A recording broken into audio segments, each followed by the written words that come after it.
은혜 받으실 하나님의 말씀은 시편 139편 1절에서 10절까지의 말씀입니다. 시편 139편 1절에서 10절까지 말씀입니다. 구약성경 903페이지에 있습니다.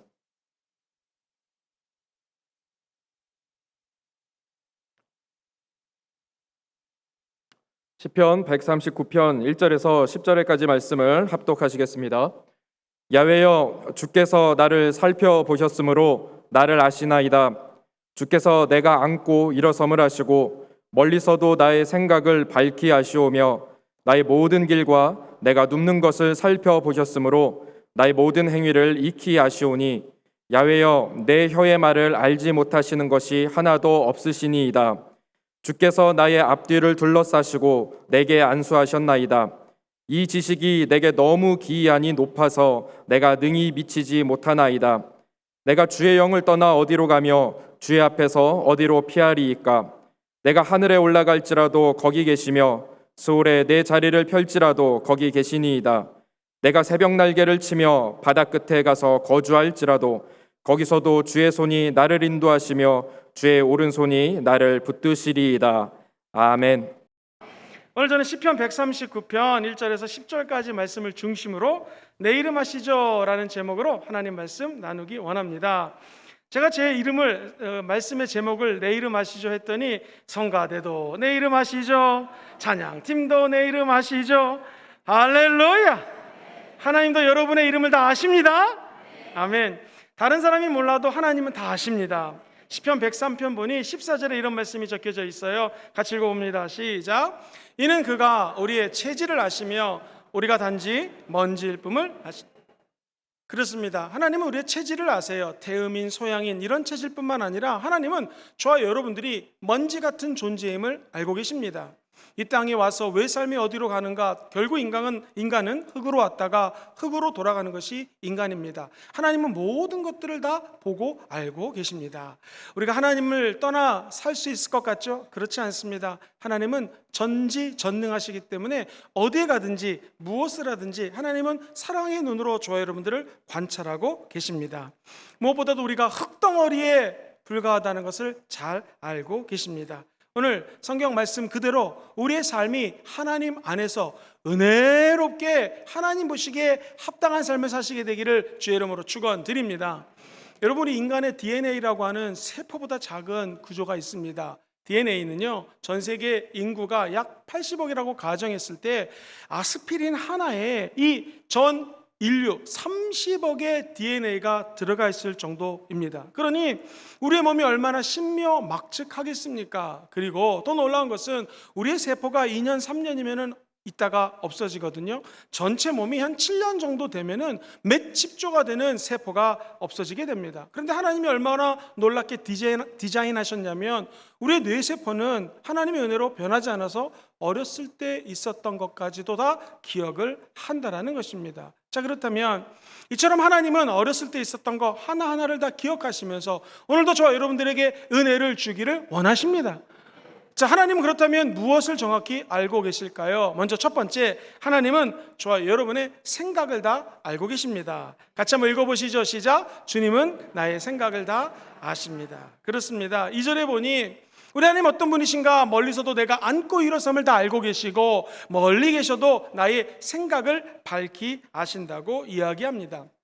하나님은 우리의 앉고 일어섬을 아십니다. 히브리적 사고방식으로 앉아있는다는 것은 쉼을 취하는 거예요. 하나님, 내가 오늘 쉬면서 이런 생각을 합니다. 서 있다라는 것은 열심히 일을 하는 것입니다. 학생의 경우 공부하는 것이고요. 또 우리 직장에서 일하시는 분들은 각자 삶의 터전에서 일을 하는 것입니다. 즉, 쉴 때나 일할 때나 하나님은 불꽃 같은 눈으로 저와 여러분들을 다 알고 계시고 보고 계시다는 것입니다. 때로는 하나님 내 곁에서 멀리 계신 것 같아요 라고 느낄 때가 있지 않습니까? 그때마저도 하나님은 멀리서도 우리의 생각을 다 알고 계신다는 것입니다. 어느 정도냐면 시편 기자는 하나님은 어떤 분이신가? 졸지도 주무시지도 않는 분이라고 이야기합니다.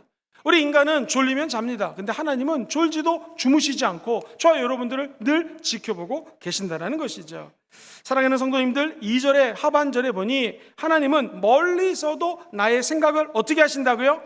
밝히 아세요. 내가 무슨 생각하는지. 사랑하는 성도님들, 마틴 루터가 유명한 말을 했습니다. 내가 만약에 지나가는데 새가 내 머리에 떨어졌어요. 이거 씻어버리면 되죠. 그런데 웬일입니까? 새가 여기다 둥지를 틀려고 그럽니다. 어떻게 됩니까? 막아야죠. 새가 못 둥지를 틀 수 있도록 쫓아내야죠. 생각이 똑같습니다. 우리 머릿속에 나쁜 생각이 들어올 수 있습니다. 저 여러분들이 예수의 이름으로 예수의 보혈로 명하면 나쁜 생각이 떠나가게 되어 있습니다. 그런데 나쁜 생각이 머릿속에서 계속 마치 둥지를 트는 것처럼 계속 지속된다? 이거 용서하면 안 됩니다. 나쁜 생각, 악한 생각, 음란한 생각 잠시 가질 수 있죠. 그러나 이것을 예수의 이름, 십자가의 보혈로 쫓아내셔야 됩니다. 사랑하는 성도님들, 기억하실 것이 있어요. 마귀, 사탄, 귀신은요, 전지전능한 하나님이 아닙니다. 그래서 우리가 무슨 생각하는지 100% 모릅니다. 마귀는 과거의 일을 좀 알 수 있어요. 그래서 점치는 사람들이 숭구리당당 숭당당 과거에 무슨 일을 했지? 이런 거 조금 알 수 있어요. 귀신도 신이니까. 그러나 귀신은요, 현재 내 마음의 생각, 내 마음의 상태 모릅니다. 누구만 알아요? 하나님만 아십니다. 더불어 우리의 미래의 주관자는 하나님이십니다. 여기 계신 모든 분들이 마귀가 주는 생각으로부터 자유케 되시기를 주의 이름으로 축원합니다. 이 생각을 마귀가 불어 넣을 수는 있지만 우리의 생각을 주관하지는 못합니다. 예를 들면 가룟 유다에게 예수를 팔 생각을 잠시 넣었어요. 자, 그러나 이 마음을 우리 마음속에 마귀가 잠시 갖고 올 수는 있지만 저와 여러분들이 마귀가 주는 악한 생각을 예수 이름으로 쫓아내면 마귀는 떠나가게 되어 있습니다. 그것을 머릿속에 안고 살면 나도 모르게 입술로 선포하게 되고 마귀가 주는 것을 행동으로 옮기게 된다는 것이죠. 그러므로 하나님은 우리의 생각을 다 알고 계신다. 이 말은 우리가 하나님 앞에 내 생각을 부여잡으려고 노력해야 된다는 것입니다. 어떻게 할까요? 히브리서 기자는 이야기합니다. 너는 믿음의 주요 온전케 하시는 예수님을 바라보라. 즉 알파와 오메가가 되시고 시작과 끝이 되시고 처음과 나중 되신 예수님을 바라보면서 예수를 생각하라는 것입니다. 그러면 어떠한 환경 속에서도 우리의 생각이 흔들리지 않게 된다는 것이죠. 골로새서에서는 사도 바울이 골로새 편지를 쓰면서 이렇게 얘기를 합니다. 예수 믿고 구원받은 저와 여러분들을 이렇게 표현을 합니다. 3장 1절로 2절에 보니 그러므로 너희가 그리스도와 함께 다시 살리심을 받았으면 위의 것을 찾으라. 거기는 그리스도께서 어떻게 계세요? 하나님 우편에 앉아 계시느니라. 그리고 그 다음 2절을 같이 한번 읽어보겠습니다. 시작. 위의 것을 생각하고 땅의 것을 생각하지 말아라. 예수 믿고 구원받은 사람들은요, 이제 눈을 들어 하늘을 보고 하나님 생각해야 됩니다. 그리고 땅에 생각하시면 안 된다는 것입니다. 성경은 이렇게 얘기합니다. 육신을 따르는 자는 육신의 일을, 영을 따르는 자는 영의 일을 생각하나니 육신의 생각은 사망이요 영의 생각은 생명과 평안이라는 거예요. 하루하루를 살아갈 때 마귀가 주는 생각, 세상이 주는 생각 부여잡지 마시고 하나님이 주시는 성령의 생각을 할 때 우리 마음속에 생명이 다가옵니다. 뿐만 아니라 영생과 더불어서 평안할지어다 평강이 다가온다는 것입니다. 여러분, 아무리 공부를 많이 하고 철학자라 할지라도 우리 마음속에 신앙이 흔들리면 그 최후의 종말이 좋지가 않습니다. 19세기 최고의 철학자라 불리는 한 젊은 소년이 태어났습니다. 원래 목사님의 아들로 태어났는데요, 이분이 인문학을 대학에서 전공하다가 하나님은 없는 것 같다라는 생각이 들기 시작합니다. 그래서 나중에 철학책을 적게 되었는데 자라투르스라고 하는 사람으로 이름을 넣어서 자라투르스는 이렇게 말했다라는 책을 쓴 니체의 이야기입니다. 저 책을 쓰고 신은 죽었다라고 철학 사상을 동원해서 자기 나름대로 열심히 논증을 했지만 그가 1888년 갑자기 뇌 이상이 생깁니다. 정신질환이 다가옵니다. 소위 말해서 미친 생각이 들어오게 되자 몸과 마음이 따라가게 된다는 것이죠. 그리고 얼마 안 있다가 그는 아주 어려운 극한 상황 속에서 죽게 되었다는 것입니다. 그렇습니다. 나쁜 생각 누구나 가져올 수 있습니다. 들 수 있습니다. 우리에게 필요한 것은 무엇입니까? 그 나쁜 생각에 끌려가지 않을 수 있도록, 그 나쁜 생각을 말로 선포하지 않을 수 있도록 저와 여러분들의 영혼을 십자가에 묻게 되기를 주의 이름으로 축원드립니다. 그럼 어떻게 될까요? 예수님 생각, 내 생각. 시작. 예수님 생각, 내 생각. 주님과 함께 생각하면 외롭지 않습니다. 힘들지 않습니다. 십자가까지 참으신 예수님과 함께 저와 여러분들이 기도하고 참으시면 반드시 부활의 역사가 나타나게 될 것입니다. 시드니 순복음교회에 지금 연세가 90 다 되신 어르신 권사님이 계시는데요, 이 권사님은 힘들고 어려울 때가 있는데도 불구하고 항상 웃으시는 거예요.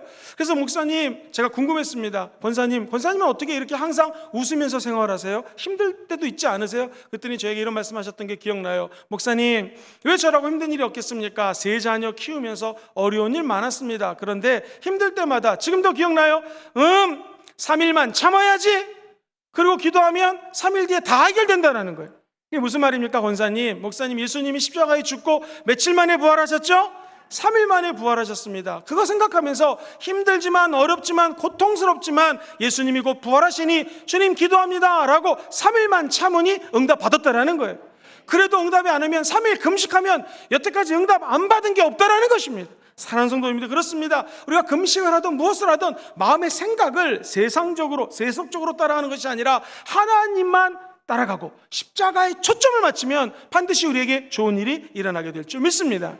사람이 눈이 안 보이고 말을 못하고 귀가 들리지 않으면 얼마나 힘들까요? 또 이것을 가르치는 선생님은 얼마나 힘들겠습니까? 한 소녀가 삼중고에 시달립니다. 글씨를 가르쳐줘야 되는데 글자를 가르칠 방법이 없네요. 그래서 예를 들면 사과를 손 안에 만져줍니다. 이게 사과입니다 하면서 손바닥에다가 사과라고 단어를 적어줍니다. 이렇게 해서 한 글자를 오랫동안 시간이 걸려서 가르쳐 주었습니다. 자, 이 소녀는 선생님을 잘 만나 한글, 그 당시 이제 그 자기 나라 말을 띠게 되었습니다. 그리고 나중에 박사 학위까지 받아서 세상에 훈훈한 영향력을 끼치는 위대한 사람으로 변화되게 됩니다. 이 자매의 이름을 헬란 켈러, 사진에 보면 소녀고요. 저 선생님의 이름을 우리가 잘 아는 설리반 선생님입니다.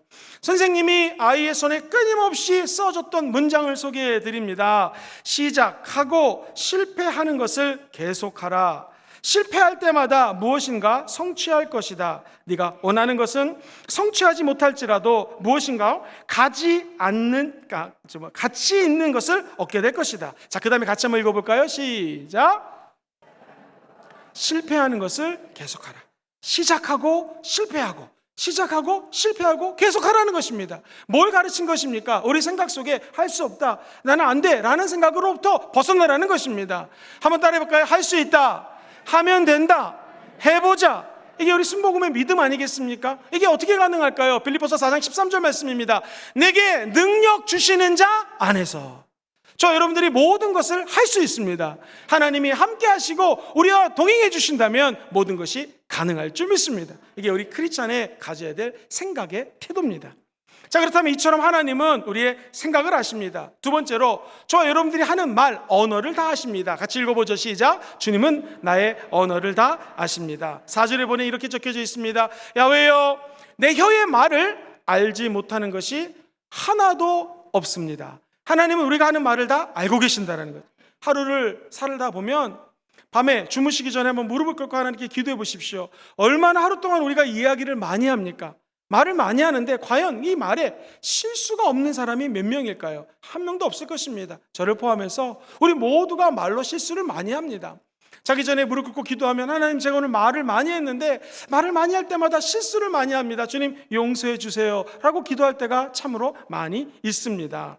5절에 보니 하나님은 어떤 분이신가? 우리가 언어 생활을 할 때 4절 이후에 5절에 이렇게 표현을 합니다. 주께서 나의 앞뒤를 둘러싸시고 내게 안수하셨습니다. 이 둘러싸시고라는 히브리 언어가 추루라는 단어인데 재밌습니다. 이 말은요, 프레스, 압박하다, 진치다, 포위하다 이런 뜻이에요. 축구선수, 공격수가 아무리 공격을 잘해도 주변에 수비수 5, 6명이 달라붙으면 개인기를 펼치기가 어렵습니다. 빨리 패스해야 되는 것이죠. 그것처럼 우리가 아무리 언어 생활을 잘한다 할지라도, 우리가 아무리 말로써 다른 사람을 속일 수 있을 정도로 언변에 뛰어나다 할지라도 하나님을 피할 수가 없는 것입니다. 하나님이 둘러 진치시고 우리의 언어 생활 하나하나를 다 보고 계시고 듣고 계십니다. 그래서 시편 기자는 121편 5절에 이렇게 표현합니다. 같이 읽어보죠. 시작. 야훼께서 내 오른쪽에서 너의 그늘 대나니. 이 말은 하나님이 그늘 대니까 아유 시원하다 이런 말도 되겠죠. 그런데 이게 원래 히브리적인 표현으로는요, 하나님이 너의 그늘 된다라는 말은, 여러분 햇빛 있는데 나가면 반드시 그림자가 있죠. 여기서 그늘은 그림자입니다. 즉 내가 햇빛을 쬐면서 걸으면 그림자가 나를 따라오듯이 하나님은 저와 여러분의 곁을 떠나지 않는다라는 것입니다. 그러므로 우리가 무슨 생각하는지, 우리가 어떤 말을 하는지를 주님은 듣고 계신다라는 것이죠. 사랑하는 성도님들, 그렇기 때문에 하나님은 저와 여러분들을 너무나 잘 아십니다. 자, 우리가 하나님 안에서 은혜로운 말을 하기 원하시는 분들은 한번 아멘 해보실까요? 이게 어떻게 하면 좋을까? 이사야 선지자가 성전에서 하나님의 임재를 만납니다. 그때 이 선지자가 처음 고백한 것은 뭐냐면, 화로다 내 입술이 경고망동합니다 라는 입술의 고백이에요. 같이 읽어볼까요? 시작. 화로다 나여 망하게 되었도다. 나는 입술이 부정한 사람이요, 나는 입술이 부정한 백성 중에 거주하면서 만군의 야훼이신 왕을 배웠습니다. 자, 첫 번째 고백이 내 입술에 문제가 있다는 것입니다. 이게 이사야만의 문제겠습니까? 저의 문제, 여러분의 문제 아니겠습니까? 우리가 사람들을 사랑한다고 하면서도 가시처럼 말로 상처를 줄 때가 얼마나 많습니까? 우리 자녀를 아름답고 사랑스럽게 키운다고 하면서도 아이들에게 너 이거밖에 안 되니? 이것도 모르니? 너 이거밖에 못해 라고 꾸중할 때가 얼마나 많이 있습니까? 결국 입술로 상처를 준다는 것이죠. 오늘 이사야 선지자도 내가 망하게 되었습니다, 내 입술이 부정합니다 라고 고백합니다. 도대체 방법이 무엇이겠습니까? 간단합니다. 성령의 불이 임하면 우리 입술이 변하게 됩니다. 제단 숯불을 선지자의 입술에 갖다 댑니다. 그러면서 7절에 이렇게 고백합니다. 같이 읽어볼까요? 시작. 보라, 이것이 내 입에 닿았으니 너의 악이 제하여졌고 내 죄가 사하여졌느니라. 할렐루야. 제단 숯불, 성령의 불이 우리 입술에 닿게 되면은요, 우리의 죄가 떠나가게 됩니다. 말로 지은 죄, 생각으로 지은 죄, 어떠한 죄가 있다 할지라도 오늘 성령의 불이 우리 입술에 닿게 되기를 주의 이름으로 축원드립니다. 모든 죄가가 동과 서가 먼 것처럼 떠나가게 됩니다. 어떠한 죄가 있다 할지라도 하나님의 은혜 가운데 진홍같이 붉은 죄가 있어도 흰눈처럼 양털처럼 하얗게 됩니다. 그것은 성령의 불이, 제단 숯불에 닿았던 능력의 불이 우리 입술에 닿게 되면 기적이 일어나는 것이요, 축복이 일어나게 된다는 것입니다. 여기 계신 모든 분들이 오늘 성령의 불이 우리 입술에 닿게 되기를 주의 이름으로 축원합니다. 그래서 비판하던 입술이 변하여 칭찬의 입술로 바뀌기를 주의 이름으로 축원합니다. 남을 헐뜯던 입술이 변하여 다른 사람에게 용기와 위로를 주는 입술로 변화되기를 주의 이름으로 축원드립니다. 사실 저도 설교를 이렇게 하지만 성경은 우리 입술이 변화되는 게 너무나 어렵다고 얘기합니다. 야고보는 성경에서 이렇게 지적해요. 3장 8절 말씀입니다. 혀는 능히 길들일 사람이 없나니 쉬지 아니하는 악이요 죽이는 독이 가득한 것이라. 그렇습니다. 최근에 우리가 야고보서를 수요 예배 때 공부하면서 깨닫는 것이 많습니다. 혀를 잘 절제하려고 하는데 이게 잘 안 된다는 거예요. 다루기가 어렵습니다. 길들일 사람이 없습니다. 날마다 죄악 같은 말을 한다는 것이죠. 그럼 어떻게 하면 좋겠습니까? 몇 가지 방법이 있습니다. 그것은 말을 하기 전에 성령님께 여쭤보면 됩니다. 성령님, 이 말을 저 사람에게 할까요? 말까요? 시작! 할까요? 말까요? 물어보시면 됩니다. 그리고 하나님이 마음을 주시면, 감동을 주시면 그때 하면 후회가 덜합니다.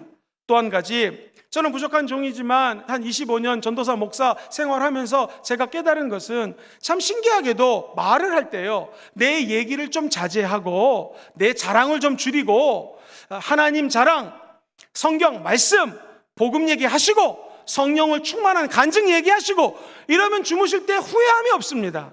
그리고 예수 전했던 것은 하나님이 상급으로 채워준다는 것이죠. 그러므로 혀를 길들일 자가 없지만 성령이 도와주시면 우리 입술이 변화되게 되어 있습니다. 성령님께 여쭤보십시오. 그리고 될 수 있으면 하나님 자랑, 내 얘기가 아니라 하나님 얘기 많이 해보십시오. 그 자리에 기적의 역사가 나타나게 될 것입니다. 이것도 안 되면 야고보서에서는요, 혀에다가 재갈을 물리라고 얘기합니다. 조영기 목사님이 설교할 때 이런 예화를 많이 들었어요. 기러기 있죠? 기러기가 기룩기룩 하면서 막 날아다닌다고 가정을 하면은 이 소리를 듣고 매라든가 독수리가 나타나서 탁 잡아먹는다는 거예요. 그런데 나이가 많은 기러기, 경험이 많은 늙은 기러기는요, 자기 입술에다가 재갈을 물린다는 거예요. 그래서 조용히 날기 때문에 푸른 창공을 높이 올라 목적지까지 갈 수 있다는 것이죠. 저와 여러분들도 우리 입술이 절제가 안 된다면 아예 입에 재갈을 물리십시오. 어떻게 해요? 성령님이 부어주시는 생수를 마시십시오. 그리고 입을 다물어 버리십시오. 그러면 오히려 우리 입술이 범죄치 않고 죄를 지지 않게 된다는 것이죠. 그리고 하나님의 말씀을 입에 가득 먹으십시오. 그리고 말씀을 오히려 선포하십시오. 그럼 우리에게 절대로 죄짓지 않는 은혜가 임하게 될 줄 믿습니다.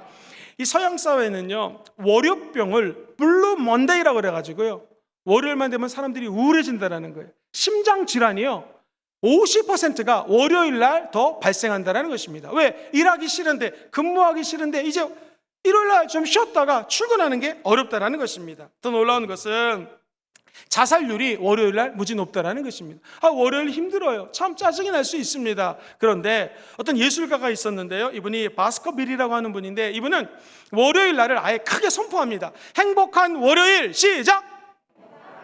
오늘 행복하다. 내가 일할 수 있는 게 얼마나 감사한가. 그러면서 월요일 날 일을 한다는 거예요. 여러분 이제 자고 일어나면 월요일입니다. 내일은 무슨 날입니까? 행복한 월요일입니다. 할렐루야! 그렇게 생각하고 하루를 시작하라는 거예요. 그리고 이분은 매 요일마다 재밌는 별명을 붙였어요. 화요일, 복된 화요일, 즐거운 수요일, 유쾌한 목요일, 기분 좋은 금요일, 영광스러운 토요일, 하늘의 기쁨이 넘치는 주일. 할렐루야! 이렇게 산이 매일매일 즐거웠다는 것이죠. 제가 신학교에서 강의하면서 이 얘기를 했습니다. 그랬더니 신학생 전도사님 한 분이, 교수님, 저도 이렇게 살기 위해서 한번 별명을 각 요일마다 붙여봤습니다. 한번 해봐라 했더니, 월요일 원래 행복한 날, 화요일 화가 나도 화사하게 웃는 날, 수요일 수수하게 사는 날, 목요일 목숨 걸고 기쁜 날, 금요일 금요 철학 때문에 행복한 날, 토요일 할 게 없어서 토실토실 기쁜 날, 주일 주님 때문에 행복한 날, 이렇게 적었더라고요. 다 마음에 드는데 이 토요일 토실토실이 좀 마음에 안 든다 그랬더니, 바꾸겠습니다 교수님, 토할 때까지 기쁜 날. 그렇게까지는 안 기뻐해도 되는데, 우리가 하루를 살면서 입술로 어떻게 고백하느냐가 그 하루를 좌지우지합니다. 그러므로 절대로 부정적인 얘기하지 마시고, 오늘 하루도 하나님의 축복 속에 살 것이다 라고 입술로 선포하십시오. 그러면 복음을 전하는 입술, 남에게 힘과 능력을 주는 입술로 변화되게 될 줄 믿습니다. 결국 성령이 우리의 입술을 붙들어줘야 된다는, 또 하나, 우리 입술을 왜 우리에게 주셨을까요? 그것은 하나님께 부르짖어 기도할 수 있기 때문에 그렇습니다. 71년 전 조국 대한민국에 북한 공산당이 새벽 4시에 쳐들어옵니다. 바로 6월 25일 새벽이었죠. 그때 우리나라는 풍전등화의 위기 가운데에 무려 3일 만에 완전히 초토화가 거의 되었고, 부산과 낙동강 정선만을 살려놓은 상태가 되었습니다. 그때 당시 감사하게도 대통령이었던 크리스찬 이승만 대통령께서 부산에 있는 목사님들에게 이렇게 기도 요청을 합니다. 그대로 읽어드립니다. 우리 한국은 지금 풍전등화의 운명에 있습니다. 지금은 장마철로 비가 올 때입니다. 비가 오지 않아야지만 우리 비행기가 떠서 낙동강 유역에 적의 진지를 폭격할 수가 있습니다. 비가 오는 날이면 적군이 아마도 낙동강을 건너서 부산 지역을 침투할 것입니다. 이 지경에 우리가 의지할 곳은 하나님밖에 없으니 목사님들은 하나님께 기도를 좀 드려주십시오 라고 부탁했습니다. 이때 우리 부산에 있는 부산중앙교회에 목사님들이 몰려들기 시작합니다. 그리고 철야기도 합니다. 금식기도 합니다. 부르짖어 기도하자. 6월 말은 이 장마철 아닙니까? 놀랍게도 비가 20일 동안 안 내리게 됩니다. 그래서 매일 폭격을 했기 때문에 부산이 함락을 안 당한 것이요, 유엔 안보리 이사회에서 소련이 거부권이 있어서 참전을 방해할 수 있었는데 무슨 일이 생겨서 참전을 방해할 수가 없었어요. 그래서 결국 유엔 안전보장 이사회에서 한국 파병을 결정합니다. 더 놀라운 것은 이디오피아, 가난하고 힘든 나라 아닙니까? 그때 황제의 친위대 6,000명 핵심 군인들을 한국에 파송해 줍니다. 무려 45일 동안 배를 타고 한국에 들어옵니다. 놀라운 것은 이 6,000명 중에서 사상자가 121명이 나왔고 부상자가 없어요. 이게 무슨 의미냐면은 목숨 걸고 그분들이 싸워줬다는 것입니다.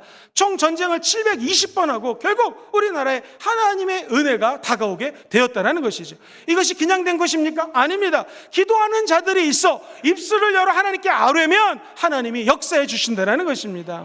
사랑하는 성도님들, 우리에게 입술이 주어진 이유는 성령 충만하여 다른 사람을 위해서 기도해달라는 것입니다. 조국과 민족을 위해서 기도해 주십시오. 부족한 종들을 위해서 기도해 주십시오. 그리고 우리나라뿐만 아니라 우리 교회 다음 세대들을 위해서 기도해 주시기를 주의 이름으로 부탁드립니다. 주의 종들이 금요철을 마치고 집에 가서 잠깐 쉰 다음에 토요일 아침부터 모여서 간절히 목소리 높여 6층에서 기도합니다. 다 목이 아파요. 그런데도 토요일날 아침에 기도를 해야지 주일날 예배를 드릴 때 영적 전쟁에서 승리할 수 있는 것입니다. 이처럼 우리의 입술을 열어서 하나님께 기도하면 하나님이 놀라운 영적인 은혜를 끊임없이 부어주시게 되는 것입니다. 하나님은 우리의 언어를 알고 계십니다. 기왕이면 성령 충만하여서 하나님이 원하는 메신저가 되시기를 주의 이름으로 축원드립니다. 마지막 세 번째로 주님은 우리의 행동을 다 알고 계십니다. 성경에 보니 멀리서도 우리 안고 일어섬을 아실 뿐만 아니라 7절에 보면 이런 말씀이 나와요. 같이 읽어보죠. 시작. 내가 주의 영을 떠나 어디로 가며 주의 앞에서 어디로 피하리까. 하나님의 눈동자를 피할 수 있는 방법이 없다라는 것입니다. 다른 사람을 속일 수 있지만 몰래 나 혼자 있을 때 죄 짓는 생각, 죄 짓는 말, 죄 짓는 행동을 하는 것을 주님은 다 보고 계신다는 것입니다. 성경은 8절에 내가 하늘에 올라갈지라도 주님 거기에 계시고요. 수월, 지옥이거든요. 땅의 지옥의 자리에 내 자리를 펼지라도 거기에 계십니다. 무엇을 의미합니까? 우리가 성령 충만하여 이렇게 예배드리고 하나님 은혜 가운데 하늘에 올라간 기쁨, 하나님 보좌 우편에 예수를 만나는 감격이 있을 때에도 하나님 거기 계시고, 내가 죄를 지어서 지옥에 빠진 것 같은 죄책감이 들 때에도 하나님은 거기 계신다는 거예요. 어떤 일을 하던 주님이 다 보고 계신다는 것이죠. 급기야 9절은 이렇게까지 얘기합니다. 내가 새벽 날개를 치며 바다 끝에 가서 거주할지라도 하나님 거기 계신다는 거예요. 이게 무슨 표현인가? 우리 사람들은 새벽 날개를 친다는 것이 어떤 개념이냐면요, 이 우리 성전의 왼편 보면 햇빛이 들지 않습니까? 깜깜한데 어두운데 햇빛이 빛이 쫙 펴지면은 어둠이 사라지는 것처럼 이 빛의 속도로 내가 날아가지고 바다 끝에 쫙 갔는데 거기에도 하나님이 계신다라는 거예요. 다시 말해서 어디에 가든 무엇을 하든 하나님의 임재를 피할 수가 없다라는 거예요. 하나님은 오늘 이 자리에 계십니다. 여러분이 행동하는 어디에도 하나님은 다 계신다라는 것입니다. 사랑하는 성도님들, 그러므로 우리가 하나님을 피할 수 있는 방법은 없다라는 것이죠. 궁금합니다. 목사님, 도대체 하나님을 우리의 행동을 바라보시는데 왜 바라보십니까? 그것을 10절에 이렇게 얘기해요. 같이 읽어봅니다. 시작. 거기에서도 주의 손이 나를 인도하시며 주의 오른손이 나를 붙드는, 우리가 죄 짓고 힘든 곳에서도 주의 손이 저와 여러분들을 인도한다는 것입니다. 주의 손은 항상 하나님의 능력을 나타내요. 하나님이 인도하시면 내가 가는 길보다 하나님의 인도함 받는 길이 더 빠릅니다. 내가 생각하는 길로 가는 것보다 하나님이 인도한 길로 가는 것이 더 성공의 지름길이라는 것이죠. 특별히 성경은 주의 오른손으로 붙들어 주신다는 거예요. 항상 오른손이라는 것은 하나님의 더 강력한 파워, 권능을 의미하는 것입니다. 뿐만 아니라 옳다라는 동사 영어 right는요, 옳은 길로 인도하신다는 말입니다. 또 한 가지, 이 right라는 단어는 장자권이라는 뜻을 갖고 있어요. 즉 하나님의 의로운 오른손이 마치 장자에게 모든 유산을 넘겨주듯이 저 여러분들에게 축복을 주기 위해서 하나님이 강한 오른손으로 붙들어 주십니다. 그러기 위해서 저 여러분들의 행동 하나하나를 지켜보신다는 것이죠.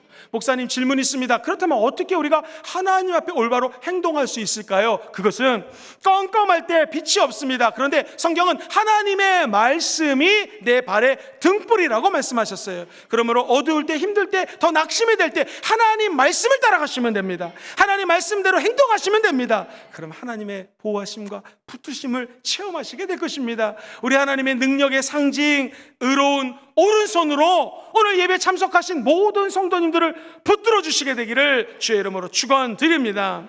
하나님 우리의 생각을 하시고 우리의 말을 하시고 행동을 하십니다. 요나가 하나님 나 니느웨 싫어요, 다시스로 도망갑니다, 배를 몰래 탑니다. 주님 다 알고 계셨습니다. 그것도 모자라 능청스럽게 배 밑에서 잠을 청하는 요나 하나님이 다 보셨습니다. 요나서 1장 3절 5절 말씀입니다. 사랑하는 성도님들, 어디에 가서 무엇을 하든 하나님은 다 보고 계십니다. 어떻게 할까요, 목사님? 말씀만이 살 길입니다. 감사하게도 최근에 우리가 시편 말씀을 아침마다 묵상하고 있어요. 성경 말씀을 펴시고 입술로 선포하시고 그 말씀대로 살아보십시오. 여러분의 삶에 기적이 일어나게 될 것입니다.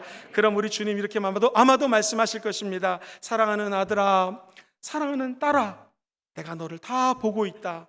너의 생각을 다 알고 있다. 너의 눈물을 다 보고 있다. 내가 너를 새롭게 하노라. 야곱이라고 하는 사람은 원래 그 이름의 뜻이 거짓말장이 사기꾼이란 뜻입니다. 하나님은 야곱을 알고 있어요. 어떻게 살았는지를 다 보고 계셨습니다. 그 야곱이 야복 강가에서 하나님의 영과 씨름을 합니다. 그리고 야곱의 이름을 바꿔줍니다. 뭐라고 바꿔줍니까? 여태까지는 거짓말장이 사기꾼으로 살았지만 이제 너의 이름을 이스라엘로 바꿔준다는 거예요. 12 자녀들을 통하여 이스라엘 나라를 세울 것이요, 열방을 주께로 돌이키는 통로가 바로 야곱, 네가 될 것이라는 것입니다. 오늘 주께 나와 예배드리는 모든 분들이 하나님이 여러분의 이름을 알고 계십니다. 그리고 저 여러분들을 오늘 이곳이 야곱의 야복강가가 되어서 우리의 인생을 변화시키는 기적이 임하게 될 것입니다. 오늘 제가 한 가지 간증을 말씀드리고 말씀을 좀 정리하겠습니다. 김정환 목사님이라는 분을 소개하는데요, 이분은 보시는 것처럼 루게딕병이라고 하는 아주 힘든 병에 걸리셨어요. 자, 이 목사님이 원래는 신학생 때에 사찰 집사님으로 일을 했습니다. 강원도 삼척에서 가난하게 전도사 생활도 했습니다. 그러던 이분이 은혜를 받아 신학을 마치고 목사가 되었는데 11년 전에 개척했습니다. 근데 갑자기 몹쓸병이 다가옵니다. 저분이 말을 하기가 너무 힘들어요. 그래서 말을 제대로 할 수가 없어요.